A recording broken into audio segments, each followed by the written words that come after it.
Good evening, Minister. How are you? Good evening. I'm well. I need to shake your hand because I need to rub off some of the good things on my This way. Yes. No, listen. I'm here for Jamaicans.com. That's the name of the online magazine that I write for, and I also am doing a TV show for them. Great.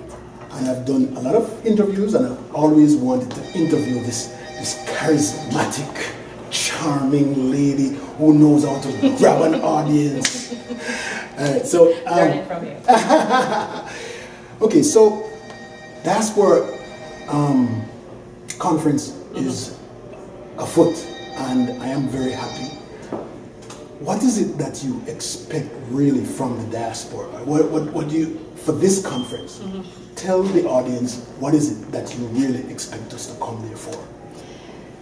I almost want to press a reset button. Yes. Because the fact is that there is still some talk about, you still do have a narrative around it being a talk shop, etc.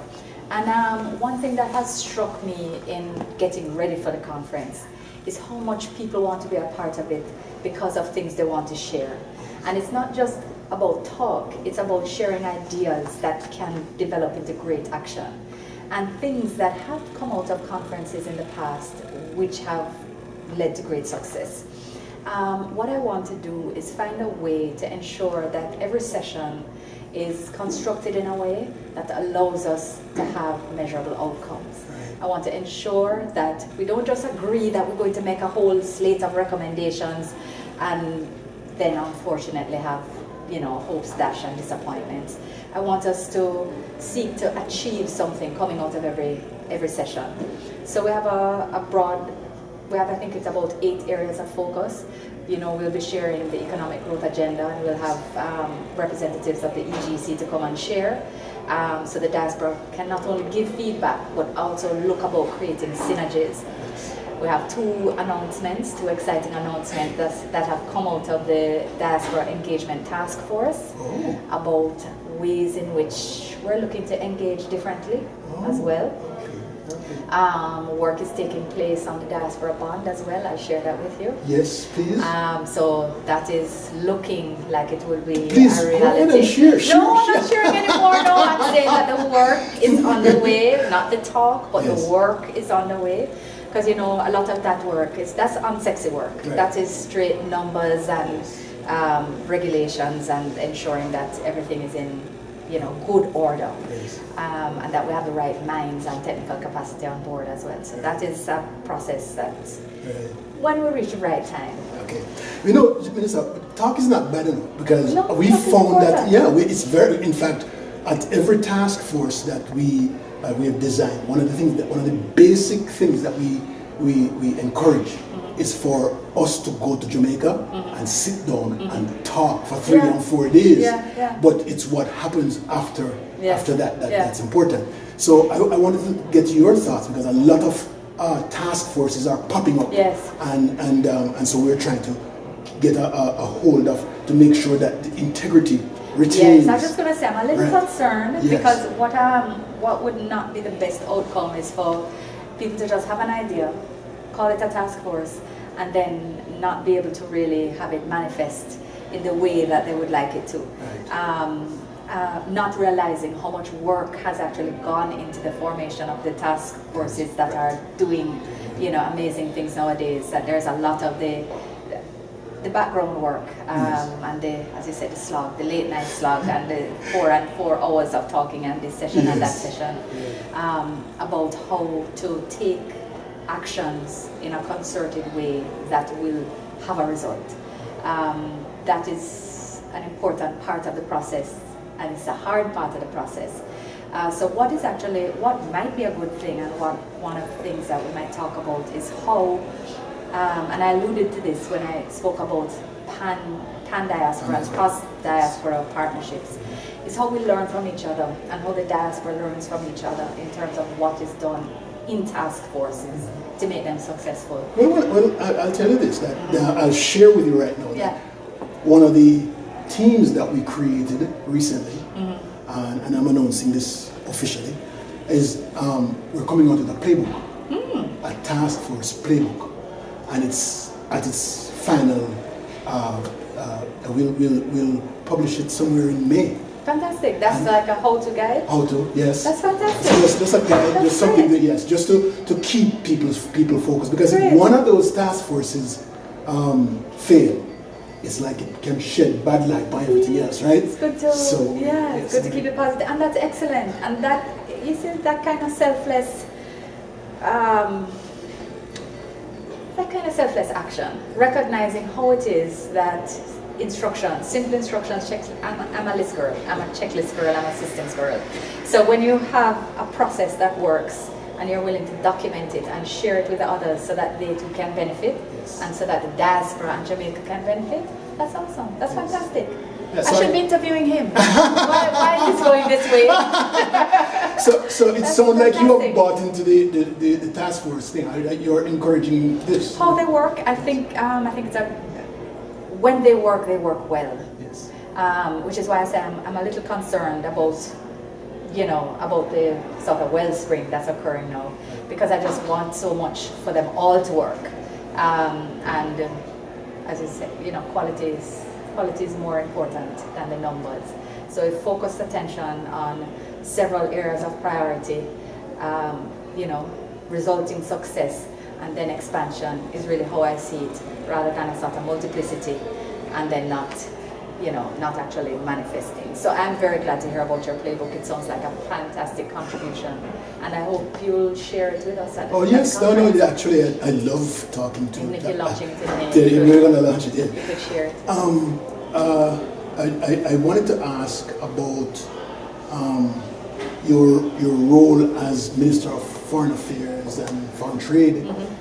You've been in this job for 1 year and about 3 months now, right? But who's counting, yes. and you have. I was listening to I think his name is Guy Murray or something like that, and he mentioned something about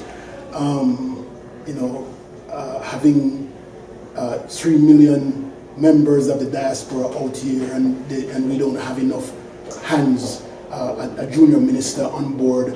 And I know that you want to share your thoughts about that. Mm-hmm. So tell us, what have you done to help us to be in touch with Jamaica and Jamaica in touch with us? Well, some of the work, I think, still, quite frankly, remains to be done. You'll remember that I had said from the early outset that we really wanted to use technology more, right, to make the connections. But what I did not realize was how poor the technology was within the ministry. So we've been working hard to not only develop some social media presence with a small Facebook page, as just a basic start. We're developing a social media strategy. We've just created a new website, so you check it out, yes, the ministry website if you've seen it. Okay. We've just done that. We're trying to get servers that are stable, that allow us to also have a single unified email structure among the missions, etc., so that we can communicate better. That's good. We want to develop an intranet to allow for sharing of information within the missions, so that one set of information is going out to all of our representatives. So it's not a matter of who is proactive enough to contact the ministry to get information. We want to push information out so everybody gets it all the time. Yes. And so, as I said, I'm a systems girl. Yes. We have to put some of the foundation in place, right, and that a year just hasn't been long enough. Seriously, no, this is my first real budget, because most of what when I first took over, most of what I inherited was pretty much in place already. And although the table is kind of set, we have resource constraints, of course. I'm looking at reorganizing the structure of the ministry itself to see what we can also do to optimize. If a Minister of State does manifest himself, then great, all the better as well, because many hands make light work. Yes. But I do try to meet with members of the diaspora whenever I travel. So even if I've been in Tokyo, we've found the diaspora community, and I've met and had a session with them and sat down and talked. In Belgium, same thing, as you know, everywhere in the States, in Canada, in the UK. Once I've traveled for official business, I have Find a space for them. I found a space for the diaspora in there. And so maybe, for example, I haven't had regular or I haven't had consistent, I would say, DAB meetings, Right. but I've been meeting with the diaspora Absolutely. themselves Absolutely. and getting a lot of the feedback, even about the conference and what they want to see and young people and how they want to engage. So I've not been getting a sort of diluted sort of assertion of what young people might want. I've actually been hearing from them. And one of the things that I want to come out of this conference is a plan of action from young people in the diaspora about how we take second and third generation diaspora engagement to another level. So you'll see a lot of that. The day of service, we're bringing in youth leaders for day of service. So you'll see that too. You're going to bring them in from the day before, though, right? Yes, so they'll be there. Yes. Great. And so you'll get a chance to meet them. Excellent. And everything. We have a National Youth Advisory Council, a new National Youth Advisory Council, 14 of them, so essentially the number of parishes, and it sits within the Ministry of Education, Youth and Information. And I've written the minister and asked him to ensure that they're present, because what I want is to have a meeting with the young people of the diaspora and the Youth Advisory Council for them to talk about how. You see, we don't always get it, you know. Yeah. We don't always get it.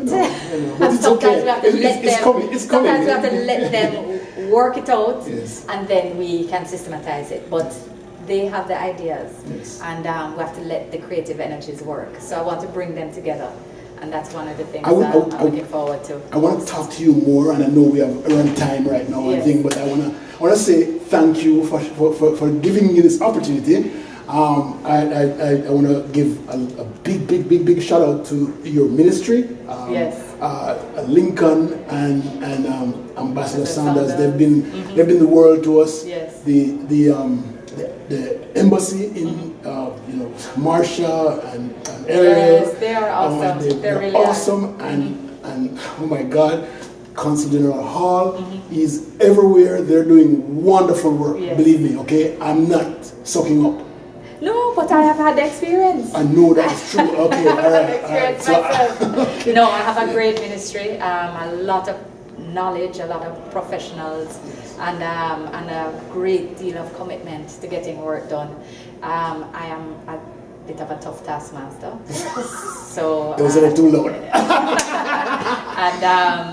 and I do like results, and I know foreign affairs sometimes delves in a world of intangibles. So making that transition and working with this team to produce even better results than they have before it's a fantastic experience. So thank you for allowing me to share some of it with you. Thank you so much. All right, and we'll talk again soon. Yeah, man, for sure. Great.